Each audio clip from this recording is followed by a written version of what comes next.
Smart Ahmednagar news. गोवंश कत्तल करून कत्तलीतील मांसाचे उर्वरित अवशेष कोठला येथे फेकणारा आरोपी 6 तासाच्या आत अहमदनगर स्थानिक गुन्हे शाखेने केला जेरबंद।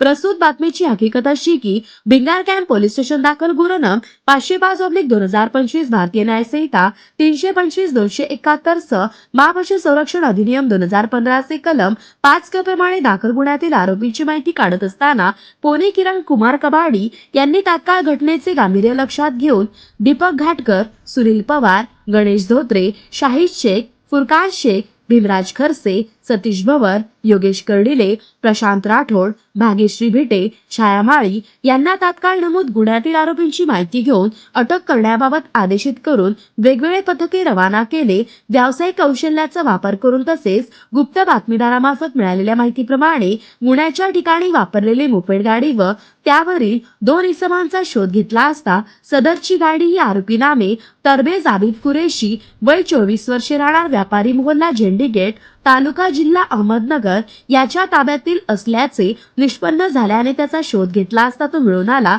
त्याच्याकडे अधिक चौकशी केली असता त्यांनी सांगितले की त्याने 2 बैल गोवंशीयांची राहते घरी कत्तल करून त्यांचे मांस विक्री केले आहे। सदर कत्तल केले नंतर कत्तलीतील वेस्ट मांस व अवशेष फेकून देण्याकरिता ओळखीचे 2 विधी संघर्षित बालक यांना मोपेड गाडी देऊन त्यांना त्या कामाच्या बदल्यात पैसे दिले। सदर वेस्ट मांस व अवशेष त्यांनी कोटला बस स्थानक रोडकडेला फेकून दिले।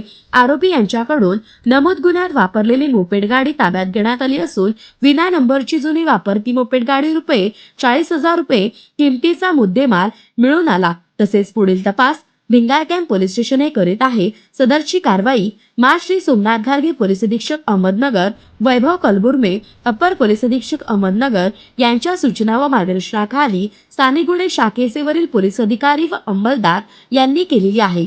प्रतिनिधी इरफान शेख।